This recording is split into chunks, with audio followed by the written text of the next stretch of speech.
चलो पढ़ना स्टार्ट करें। कल एक नया टॉपिक पढ़ना शुरू किया था, कला एवं संस्कृति। और कल हमने बातचीत की थी हरियाणा में अलग अलग तरह की स्थापत्य कला, जिसको हमने कितने पार्ट्स में डिवाइड किया था? 3। सबसे पुराने वाला प्राचीन, जिसमें नर नारायण की गुफा, और कहाँ थी ये? यमुनानगर। और चनेटी का स्तूप, ये भी यमुनानगर।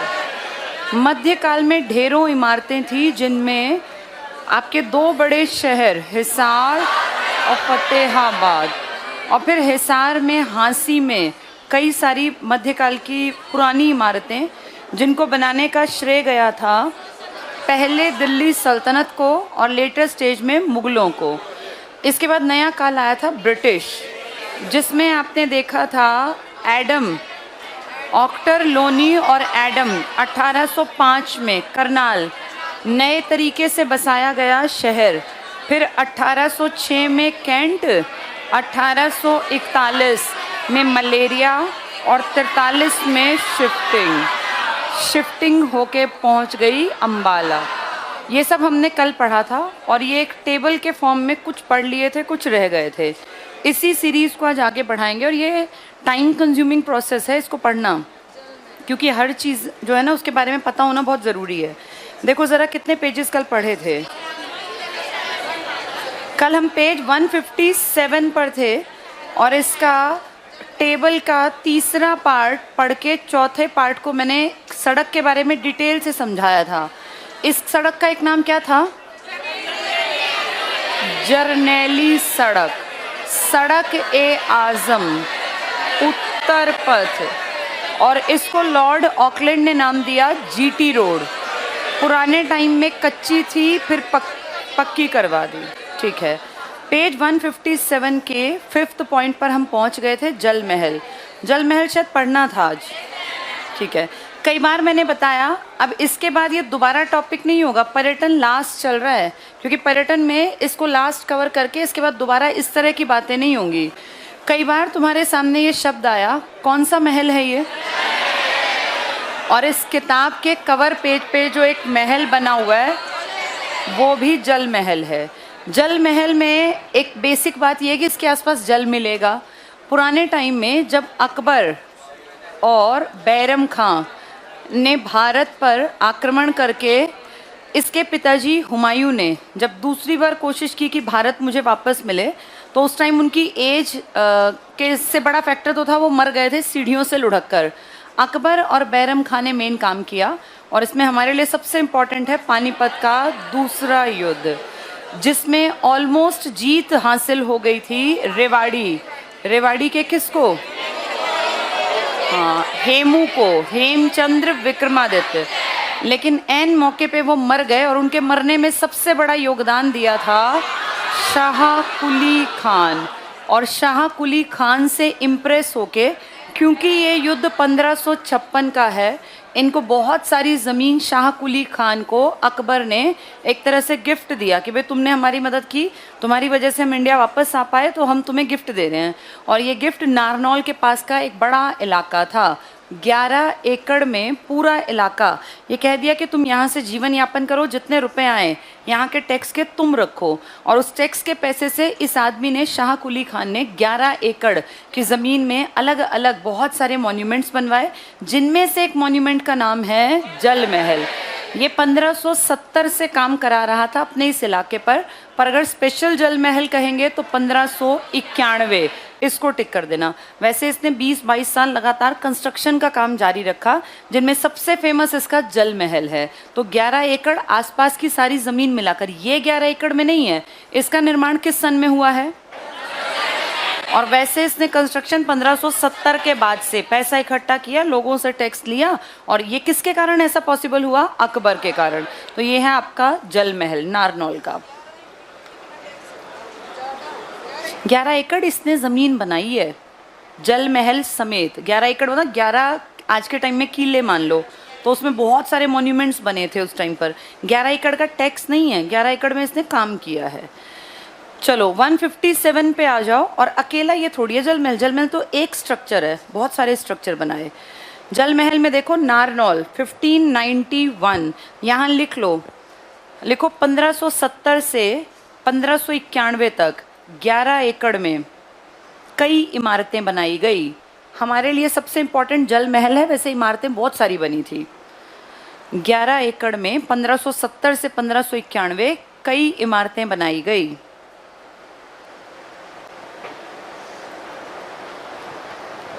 ठीक है, अब आगे पढ़ो। इस महल का निर्माण शाह कुली खान ने करवाया। ये भारतीय और पश्चिमी शैली के मिश्रित रूप को प्रदर्शित करता है। बूढ़िया का रंग महल, कल भी ये बातचीत हुई थी।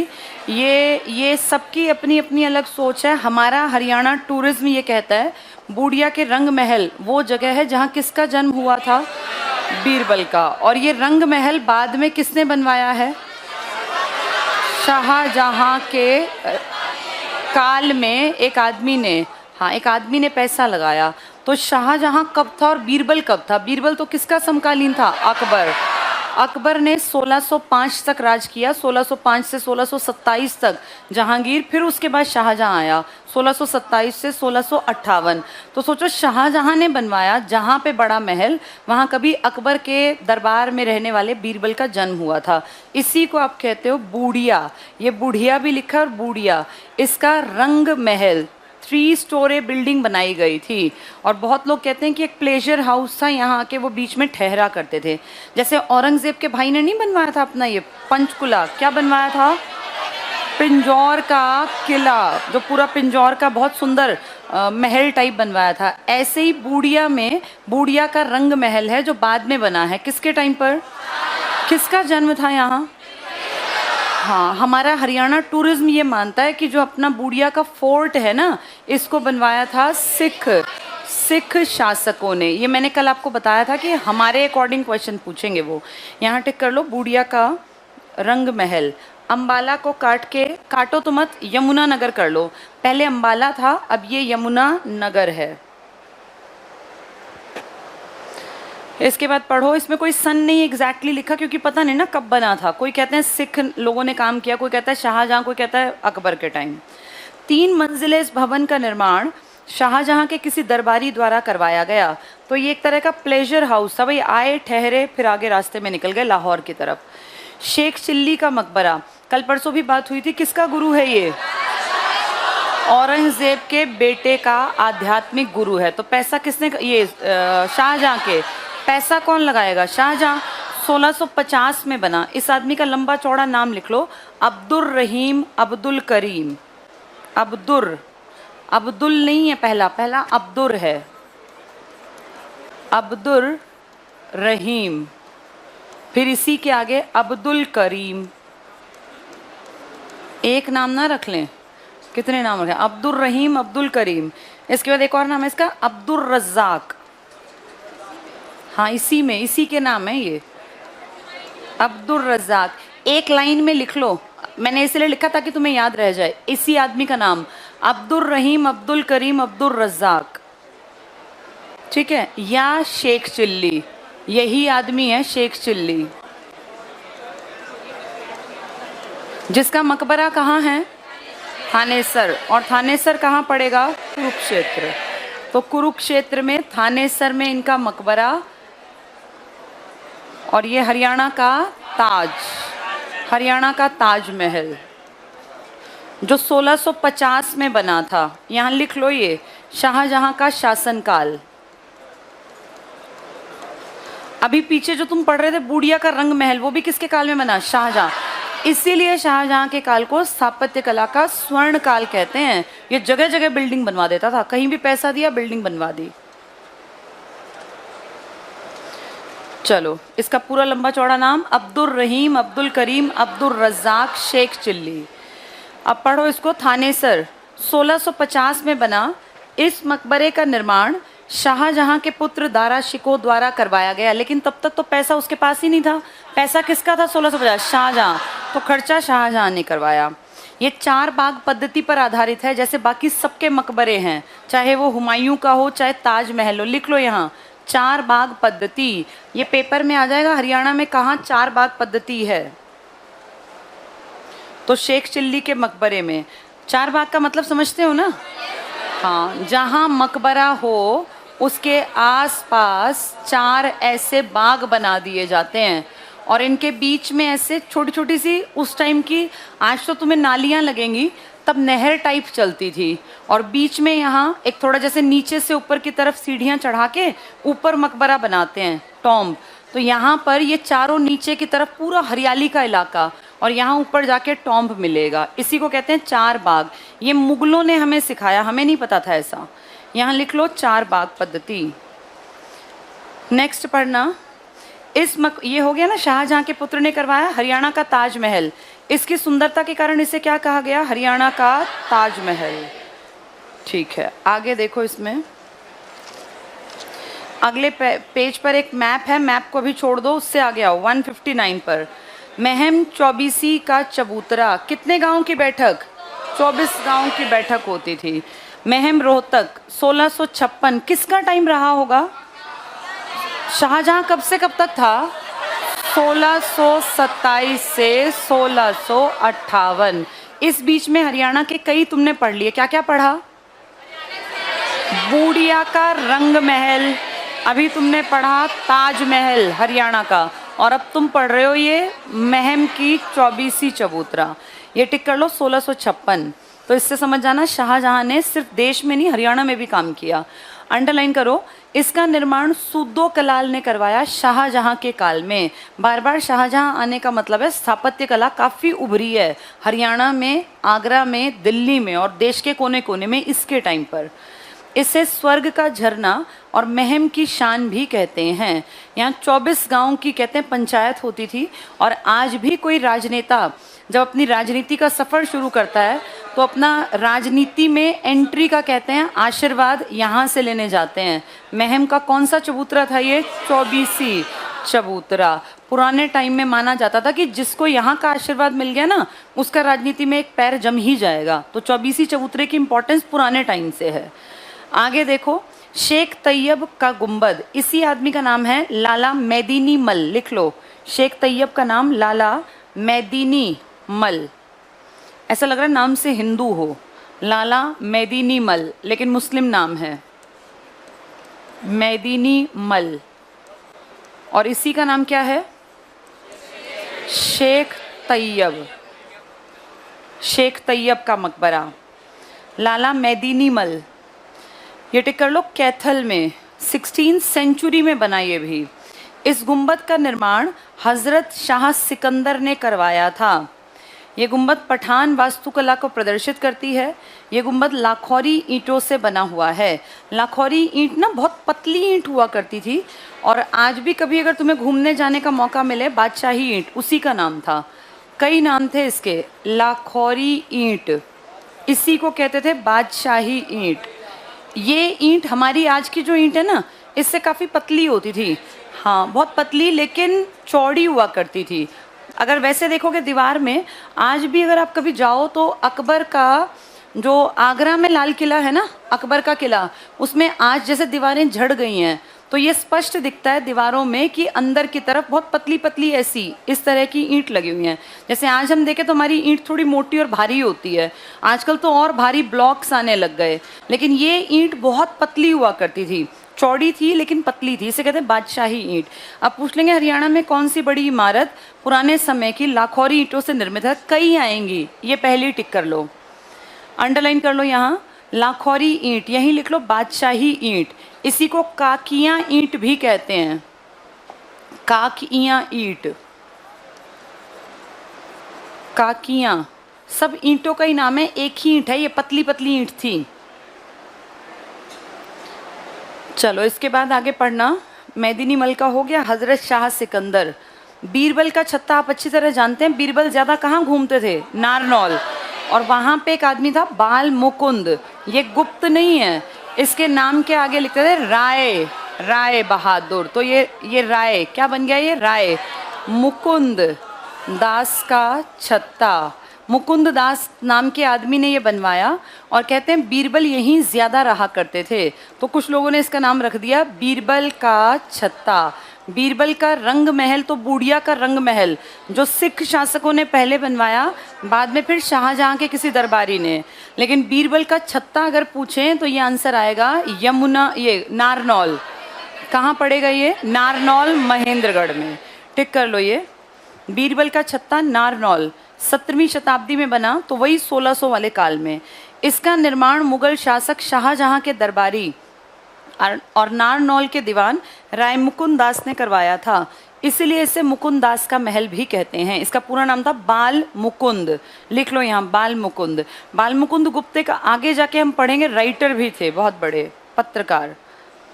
मुगल वंश के शासक अकबर के शासनकाल में बीरबल यहाँ आया करते थे, इसीलिए इसे बीरबल का छत्ता भी कहते हैं। एक दिन मैंने तुम्हें कहानी सुनाई थी एक सुरंग की, कि उस सुरंग में दिल्ली की तरफ बारात जा रही थी, ना वो बारात कहीं निकली और ना उसका कोई नामो निशान मिला। तब से वो सुरंग बंद कर दी गई। यहाँ लिख लो, वो सुरंग बंद। फिर तुम्हें याद आएगा बीरबल के छत्ते में रहस्यमयी कहानियां हैं आज भी। इससे अगला देखो, शीश महल। फर्रुख नगर में एक आदमी था फौजदार खान। इसने चीटिंग की कि मैं भी एक महल बनवाऊंगा और वो दिखने में कैसा होगा? लाल किला। इसने इसकी दीवारों में पत्थर ही पत्थर लगवा दिए, नाम ये शीशे, तो नाम क्या पड़ गया? शीश महल। तो हरियाणा में शीश महल भी है, ताज महल भी है, हरियाणा में कई चीज़ें हैं, हरिद्वार भी है। और क्या बताया था तुम्हें? हाँ, मसूरी भी था ना, अपने यहाँ कई चीज़ें थी। जल्दी से पढ़ो, शीश महल फर्रुख नगर गुड़गांव में है।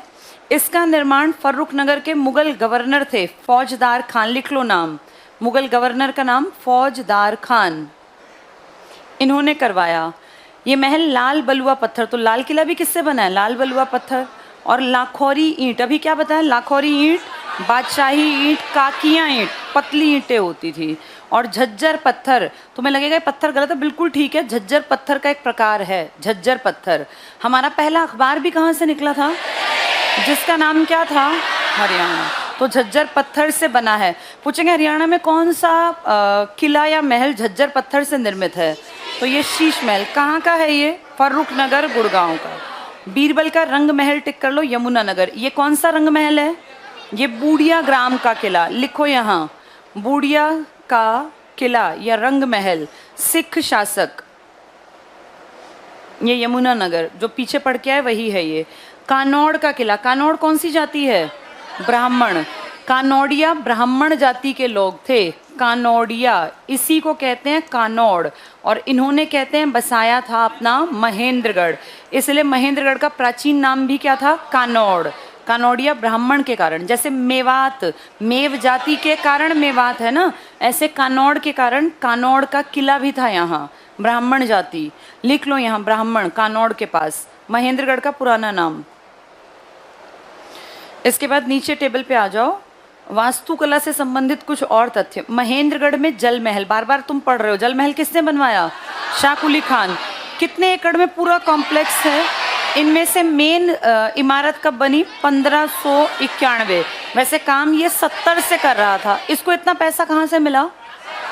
इसको आसपास के एरिया का हेड बना दिया। क्यों बनाया?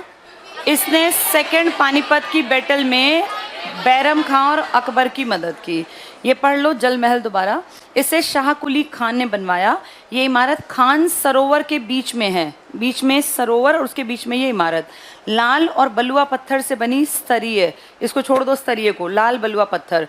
अब इससे अगली जो लाइन है ना वो थोड़ी सी मिक्स हो गई है। यहाँ लिखना था मुकुंद दास का छत्ता या बीरबल का छत्ता, ये सेकंड पॉइंट आना चाहिए था। यहाँ अंडरलाइन करो चौथी लाइन में।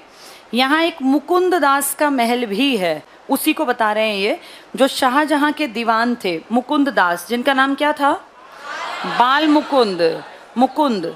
परंतु किला अकबर के समय बनाया गया, तब यहाँ बीरबल के ज़्यादा आने जाने की वजह से उसे बीरबल का छत्ता भी कहा जाने लगा। लेकिन वो किला कच्चा पक्का, मतलब बढ़िया किला नहीं था। असली पैसा किसने लगाया? राय मुकुंद दास ने। तो छत्ता भी किसके नाम पे पड़ा? राय मुकुंद दास। ये किसके महल में था? शाहजहां।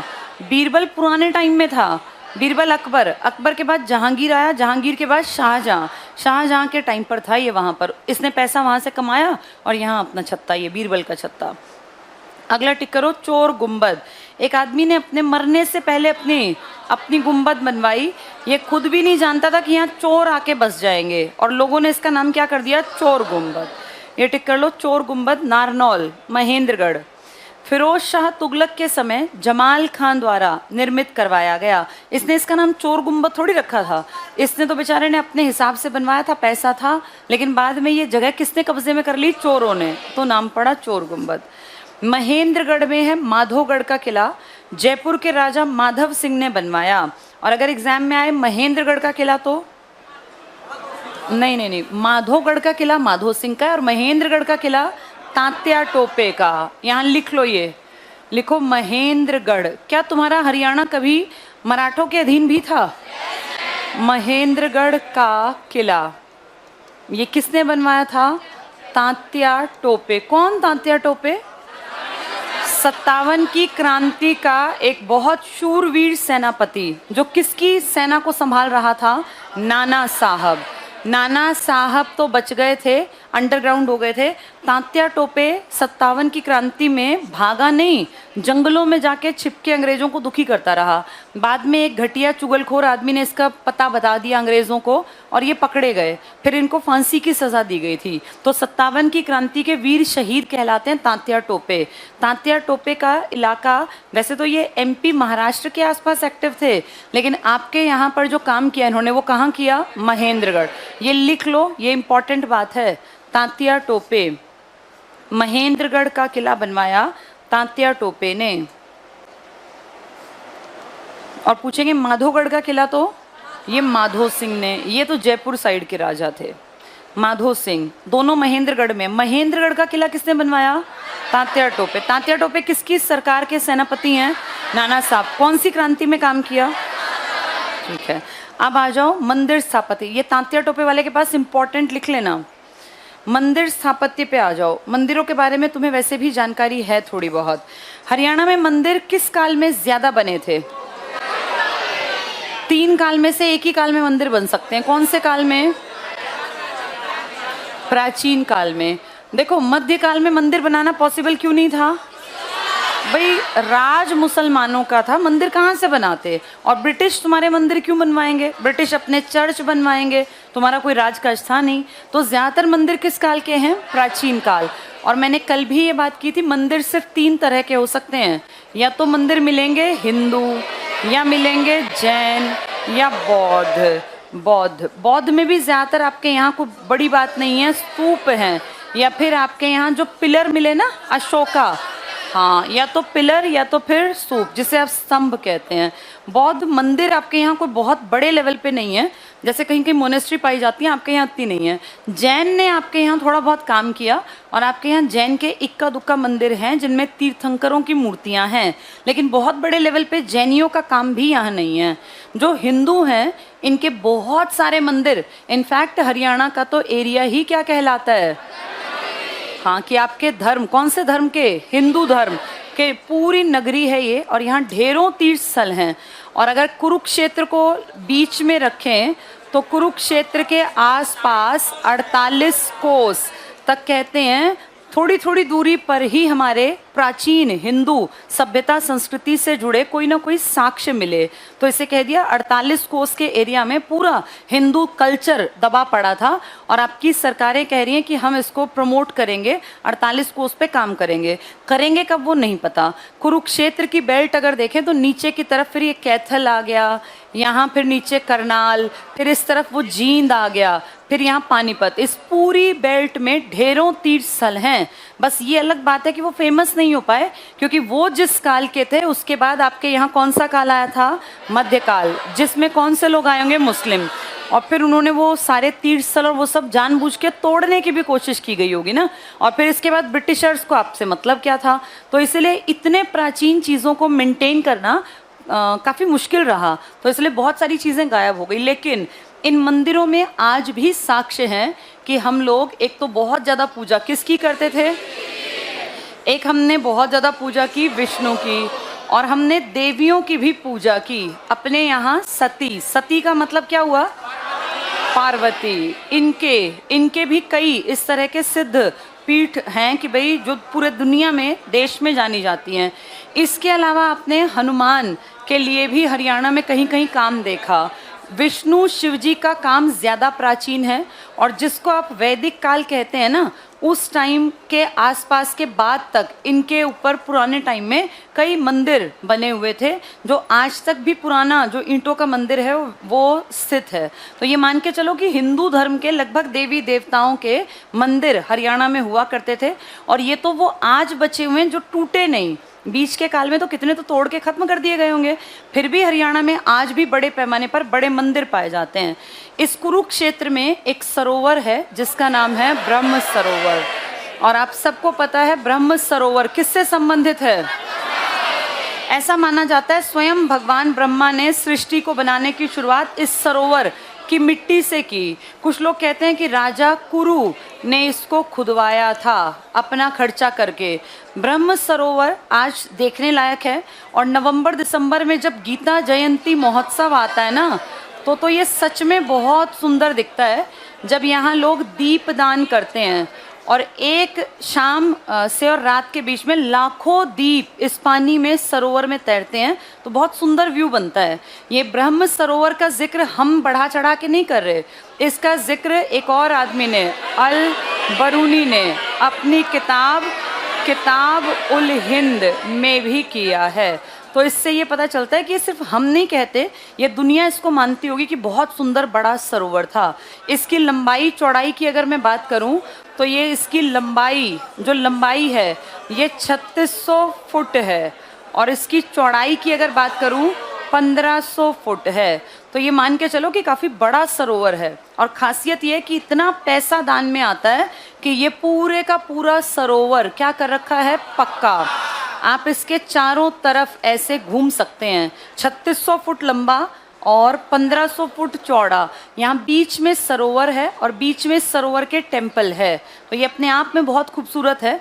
और कहते हैं कि जब यहाँ कभी ऐसा एक्लिप्स या ये ग्रहण पड़ता है, तो यहाँ एक दिन में 10 लाख तक की आबादी स्नान करने आ जाती है। 10 लाख लोग एक सरोवर में आना अपने आप में दिखाता है कि मान्यता कितनी प्राचीन है। और ये तब है जब हमने इसको ज़्यादा प्रमोट नहीं किया। ये तो 2-4 साल से गीता जयंती को प्रमोट कर रहे हैं। अगर नेशनल लेवल पे प्रमोट करें तो इसका नाम दुनिया में हो सकता है, और सच में देखने लायक है। कौन सा सरोवर है ये? इसी के पास एक एरिया पड़ता है स्थानेश्वर। किसका मंदिर है यहाँ? महादेव मंदिर। महादेव मतलब शिव जी का। स्थानेश्वर महादेव मंदिर ही थानेसर का महादेव मंदिर है, शिव जी का मंदिर है। जो आपके यहाँ एक हर्षवर्धन था ना, इसके सबसे पहले जो ताकतवर आदमी थे जिनका नाम क्या था? पुष्यभूति। कुछ लोग कहते हैं इन्होंने ये मंदिर बनवाया था। समय बीता, मंदिर टाइम के साथ कंस्ट्रक्शन खराब होता गया, और जब आपके हरियाणा पर मराठे राज कर रहे थे, तो इनमें एक आदमी था सदाशिव राव। भाऊ मतलब बड़े भाई के लिए कहते हैं। तो सदाशिव राव, इन्होंने इस मंदिर को दोबारा से कंस्ट्रक्ट कराया। कौन से मंदिर को? हाँ, ये किसका मंदिर है?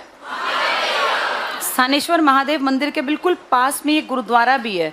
कहते हैं वहाँ इन दोनों के पास जो जल मिलता है ना, वो सेक्रेड, बहुत प्योर और बहुत ज़्यादा पवित्र जल है। और ऐसी मान्यता है कि पुराने टाइम में एक राजा को कुष्ठ रोग हो गया था, जो ठीक नहीं होता, शरीर गल जाता है। उसने आके इस पवित्र सरोवर में जब स्नान किया तो उनके सारे कुष्ठ रोग भाग गए थे। यानी इसके जल को बहुत पवित्र माना गया। और कई लोगों का ये भी मानना है कि यहाँ स्नान करने का मतलब है आपने यज्ञ कर लिया, और एक बड़ा यज्ञ जिसका नाम था अश्वमेध यज्ञ। तो ये अगर देखें इंडिया में तो सबसे बड़े यज्ञों में, 4 यज्ञों में बड़ा यज्ञ क्या था? अश्वमेध, वैदिक काल में। तो ये सब चीज़ें आपके वैदिक काल की देन हैं। ये सब या तो कौरवों और पांडवों के टाइम में फेमस हुई, या उससे पहले महादेव और ये जितने मंदिर हैं ये तो प्राचीन मंदिर बताते हैं। चलो थोड़ा सा पढ़ेंगे, फिर नया कुछ आएगा तो बता दूंगी मैं। मंदिर स्थापत्य पे आ जाओ। पहला पॉइंट देखो, ब्रह्म सरोवर। क्या कहते हैं यहाँ? ब्रह्म सरोवर में भी स्नान करना किसके बराबर बताते हैं? अश्वमेध यज्ञ। यानी ये सारे सरोवर पवित्र हैं। पढ़ के देखो, वामन पुराण, पुराण कितनी है?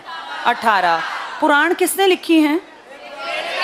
वेद व्यास ने। कुछ लोग कहते हैं पुराणों में पूरे भारत की कहानी है, लेकिन उसको पढ़ते हैं तो कुछ लोगों का ये भी कहना है कि इसमें जो बातें की गई हैं साइंटिफिक नहीं है, इसलिए बहुत लोग पुराणों को मानते हैं कि ये बढ़ा के लिखी गई बातें हैं। अब पता नहीं है कि नहीं है। वामन पुराण के अनुसार थानेसर के ब्रह्म सरोवर को राजा कुरु ने खुदवाया था। तो ये कंफर्म नहीं है, पुराण कहती है कि राजा कुरु ने खुदवाया। कौन सी पुराण?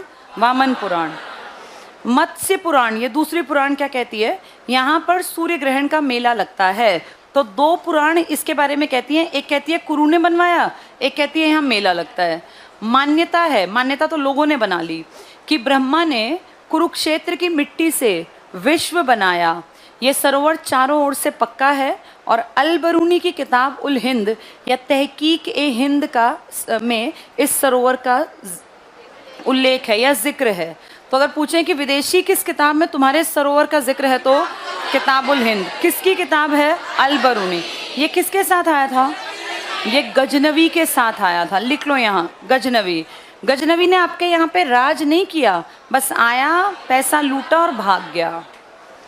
मार्कंडेय तीर्थ, मार्कंडेय एक ऋषि थे ना? हाँ, इसकी कहानी भी मैंने कई बार आपको बताई है।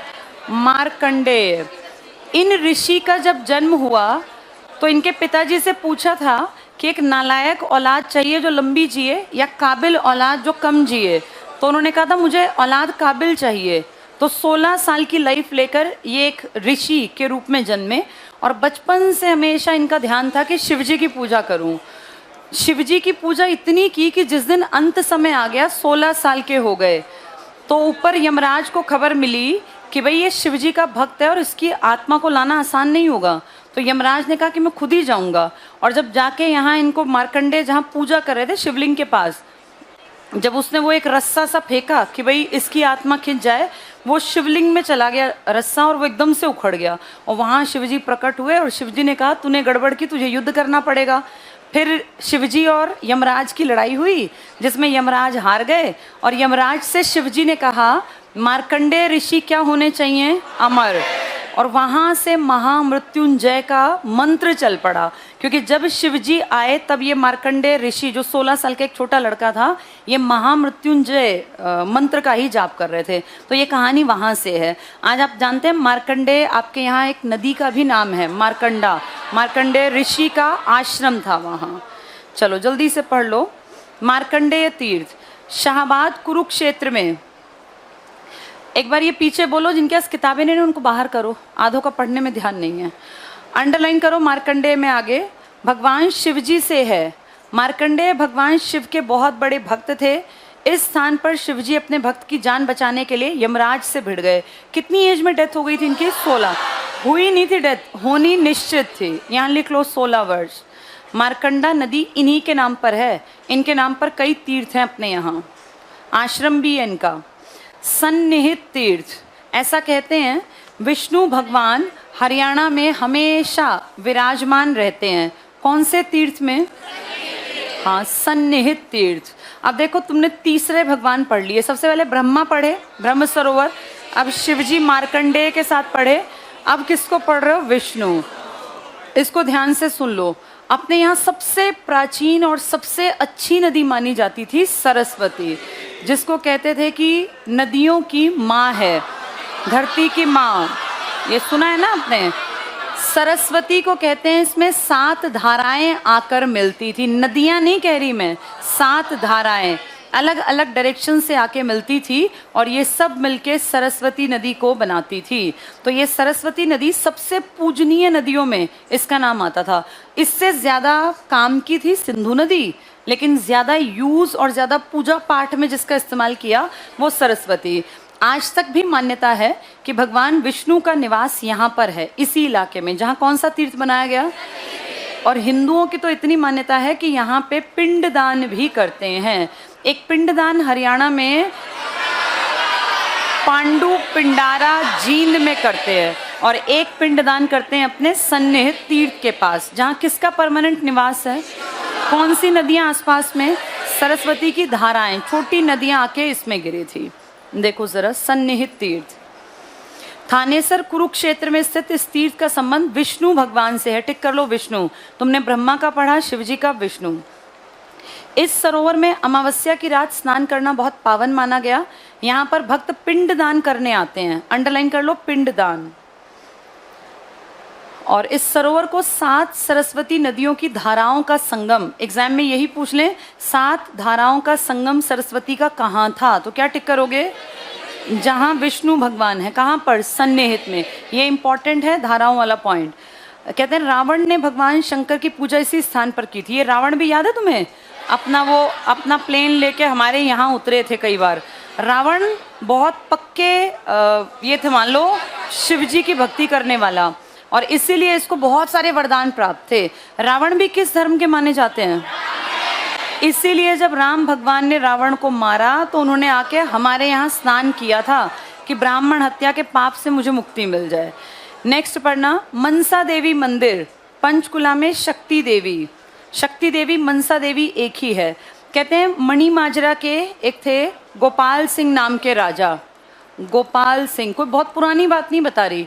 मणि माजरा गांव चंडीगढ़ के पास पड़ता है।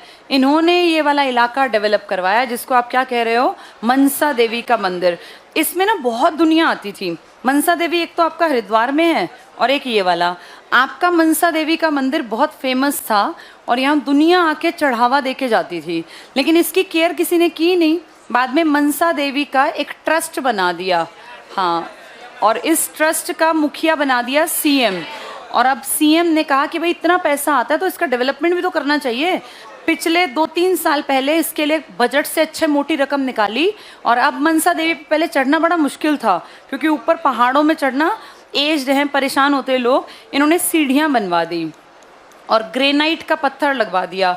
150 सीढ़ियाँ बनवाई गई हैं ये, जो सीधे आपको मंदिर तक पहुंचा देंगी, जैसे पैर ना फिसले, बैठ सके आदमी, चलना आसान हो। इसके लिए मनसा देवी ट्रस्ट का मुखिया कौन है? आपका सीएम। 2 मंदिर बहुत पैसा उठाते हैं, एक तो ये मनसा देवी और एक शीतला माता। इनमें दुनिया भर का चढ़ावा आता है और दोनों में नवरात्र का जब त्योहार आता है ना तब बहुत ज़्यादा भीड़ लगती है और पूरे देश भर के कोने कोने से लोग यहाँ आते हैं। तो एक तो मनसा देवी ट्रस्ट बना रखा है और एक शीतला माता मंदिर ट्रस्ट। दोनों का मुखिया कौन बना रखा है? सीएम। और दोनों में चढ़ावा बहुत ज़्यादा आता है। इसको बनाया था मनसा देवी वाले को गोपाल सिंह मणि माजरा और शीतला माता वाला बनाया था जवाहर सिंह ने।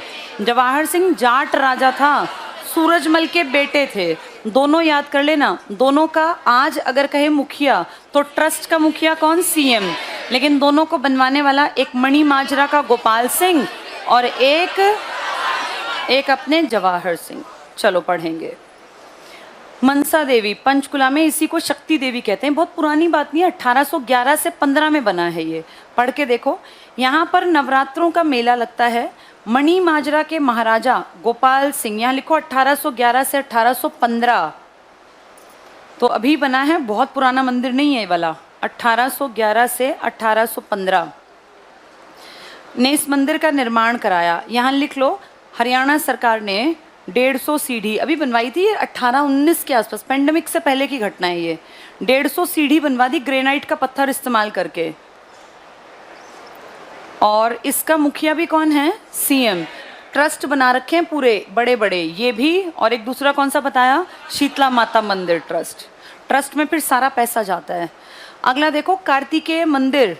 कार्तिकेय कौन थे? शिवजी के 2 बेटे थे ना, एक गणेश और एक कार्तिकेय। कार्तिकेय जो मोर पे बैठते थे, उनका मंदिर है। कार्तिकेय मंदिर कहाँ है? अपने पेहोवा कुरुक्षेत्र में। इसका उल्लेख भी कौन सी पुराण में है? स्कंद पुराण। तुम्हारे यहाँ वो मिट्टी से भगवान ने दुनिया बनाई, और ये कौन से के बारे में है? ब्रह्म सरोवर। कौन सी 2 पुराण थी? वामन और मत्स्य पुराण। इसका जिक्र किसमें है? स्कंद पुराण। कार्तिकेय भगवान किसके बेटे हैं? शिवजी के। शिवजी का तुम्हारे यहाँ तुमने पढ़ा, मार्कंडेय के साथ पढ़ लिया। अगला पढ़ो, कालका का मंदिर पंचकुला। इसको काली माता मंदिर भी कहते हैं, लिख लो यहाँ, काली माता मंदिर लिखा हुआ है ना। काली माता के इस मंदिर स्थल पर पांडवों ने अज्ञातवास बिताया था। पांडव जब 1 साल तक था ना अज्ञातवास में, तब कभी पंचकुला में थे अंबाला और कभी पलवल में, यानी ये नहीं था कि कहाँ हैं, घूमते रहे थे अज्ञातवास में। काली माता के इस मंदिर स्थल पर पांडवों ने अज्ञातवास। इस मंदिर के नजदीक त्रिमूर्ति बालाजी धाम भी है, जहां 3 मूर्तियां हैं, बालाजी हनुमान की, प्रेतराज सरकार की और भैरव जी की। ये शिवजी और हनुमान के ही अलग अलग रूप है। यहाँ पर कालका शिमला का रेल मार्ग तुम अच्छी तरह जानते हो, कालका शिमला रेलवे, हाँ, नैरो गेज पर। और बड़ी बात यह है कि यूनेस्को ने इसको मान्यता दी है। ये बनाने में कई साल लगे थे। कब से कब तक बना था ये? 98 से 1903 तक ये बन के तैयार हुआ था, 5 साल में। और इस पे एक लंबी सुरंग है, टनल नंबर 33, बैरॉग, बैडॉग या बैरॉग लिखते हैं। चलो आगे पढ़ेंगे। कालका शिमला का रेल मार्ग विश्व विरासत सूची यूनेस्को की वर्ल्ड हेरिटेज साइट में शामिल। ज्योतिसर पढ़ लो, कुरुक्षेत्र। यहाँ श्री कृष्ण ने अर्जुन को गीता का उपदेश दिया। कौन सी नदी के पास? कौन सी नदी थी ये? सरस्वती। उस टाइम सबसे इंपॉर्टेंट नदी कौन सी थी? और अभी तुम कहाँ पढ़ रहे थे? 7 धाराएं आके मिली थी, सन्निध। कौन से भगवान का था वो? विष्णु। ये याद रखना इंपॉर्टेंट है, ये टिक कर लो। ज्योतिसर, ज्योति का मतलब क्या है यहाँ? लाइट। और सर का मतलब सरोवर, यानी यहाँ ज्ञान, दिमाग की बत्ती खुल गई थी। किसकी? और किसका संदेश था ये? भगवान श्री कृष्ण का। अंडरलाइन करना। श्री कृष्ण ने अर्जुन को गीता का उपदेश दिया। अक्षय वट के नीचे बरगद का पेड़ था, अक्षय वट उसी को कहते हैं।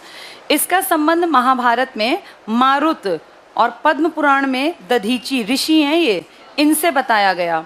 महाराजा दरभंगा ने इसके चारों ओर पक्के चबूतरे का निर्माण करवाया था। इसकी लंबाई चौड़ाई अगर पिछले उसकी तरफ देखें, अभी हम कितनी पढ़ के आए?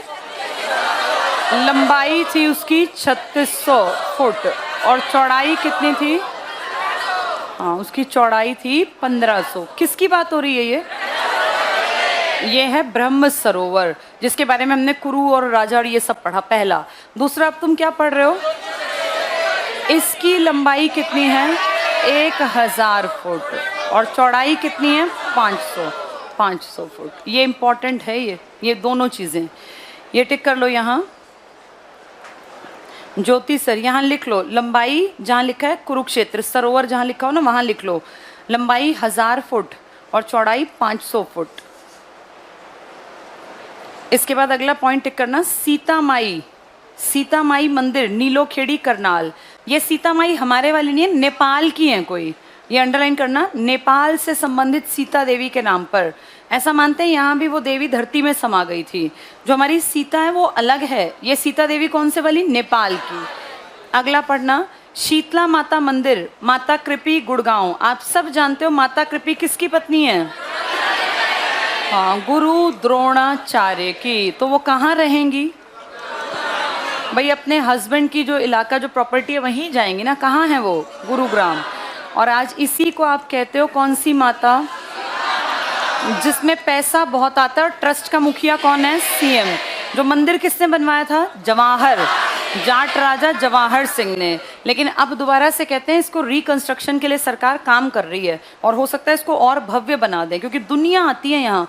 इतनी भीड़ लगती है कि आदमी को सांस ना आए, इतनी भीड़। लाखों लोग आते हैं नवरात्रों में यहाँ। ऐसे ही जैसे कहाँ? मनसा देवी। दोनों ट्रस्ट का मुखिया भी कौन? सीएम है। जल्दी से टिक करना। शीतला माता मंदिर, माता कृपी, गुरु द्रोणाचार्य की पत्नी के नाम पर इस मंदिर का निर्माण हिंदू जाट राजा जवाहर सिंह ने करवाया। शीतला माता को चेचक की देवी के नाम से भी जाना जाता है। सोहना, बताओ सोहना का जो कुंड है, मंदिर किसका है? वो पूछेंगे सोहना के उस कुंड के आसपास मंदिर किसका है? शिव जी का। इसलिए उस सोहना के गर्म पानी के झरने के कुंड को क्या कहते हैं? शिव कुंड। इसीलिए शिव कुंड। इसमें क्या बहुत ज्यादा निकला?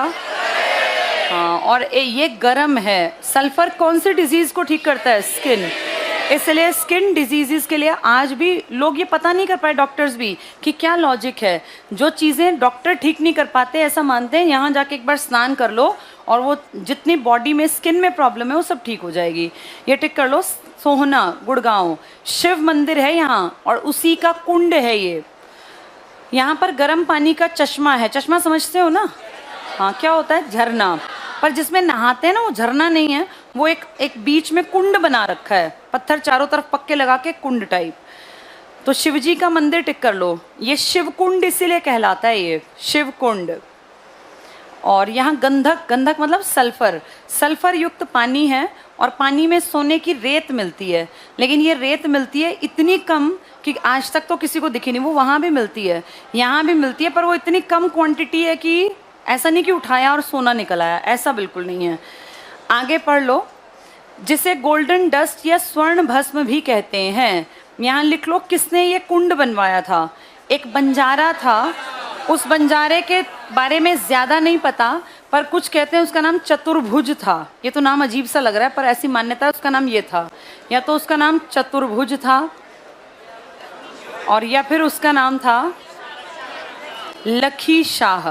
अब वो उसने ये कुंड खोजा था, यहाँ लिख लो, ये कुंड खोजा, लखी शाह बंजारा था, ये कोई घूमता फिरता आया था। तो चतुर्भुज बंजारा या लखी शाह बंजारा, एक ही आदमी के दो नाम हो सकते हैं, ये इन्होंने खोजा था ये। और शिव जी का मंदिर है यहाँ पर, उसी को इसी कारण इसको शिव कुंड कहते हैं। ठीक है, अगला है स्थानेश्वर मंदिर, थानेसर, कुरुक्षेत्र, जो मैंने बताया भी आपको।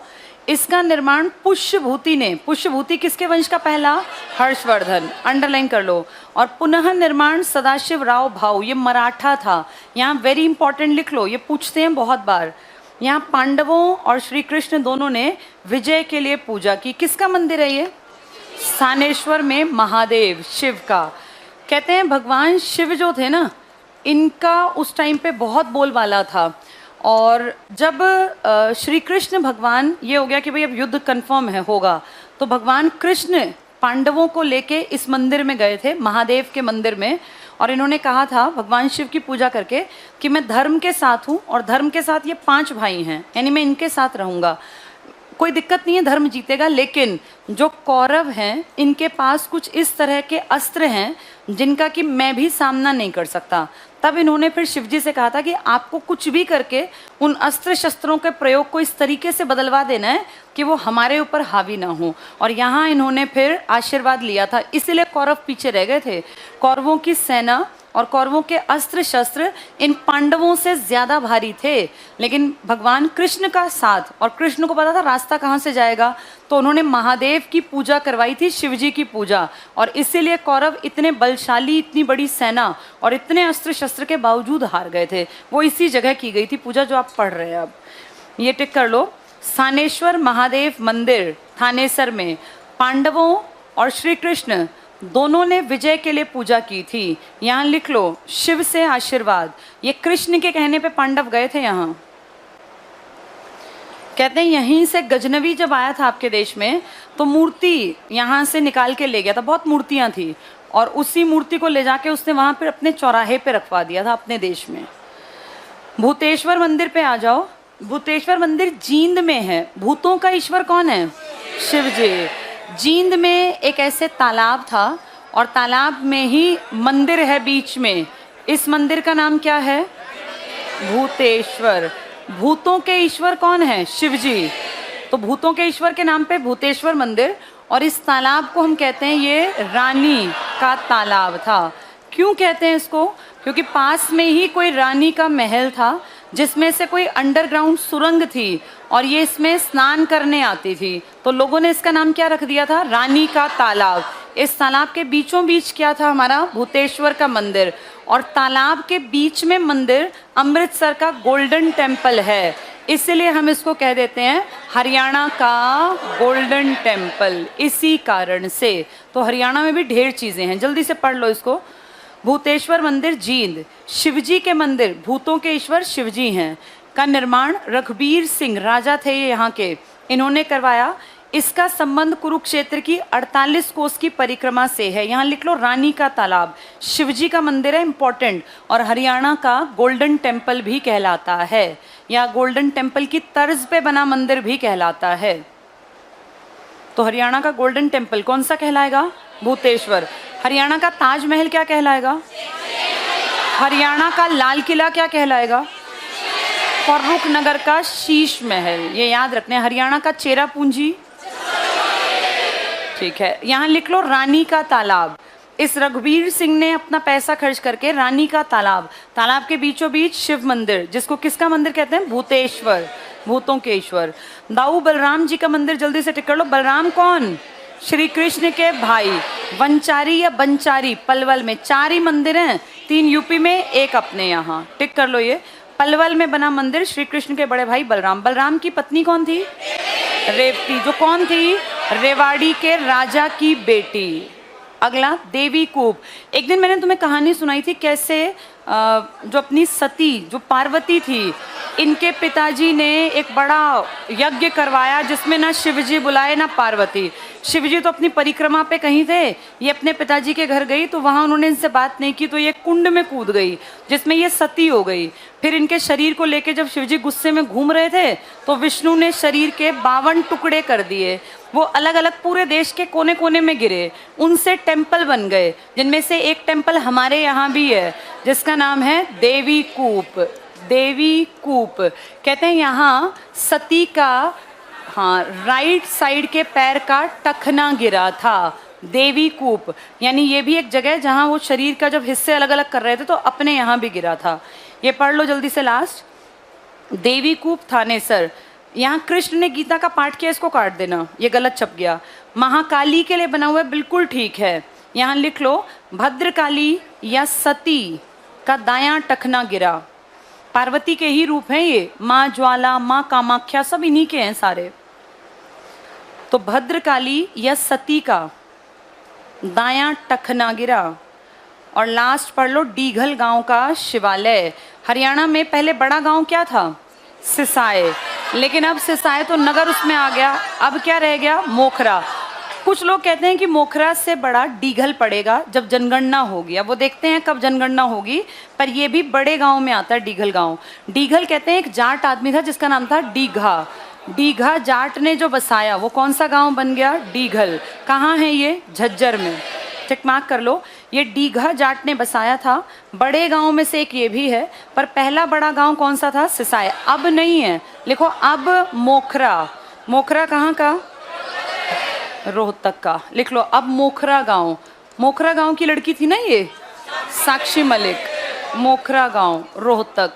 अब ये बड़ा गांव है, डीगल भी बड़ा गांव है। अब एग्जैक्ट नंबरिंग तो तब होगी जब इनकी जनगणना होगी। चलो बाकी कल।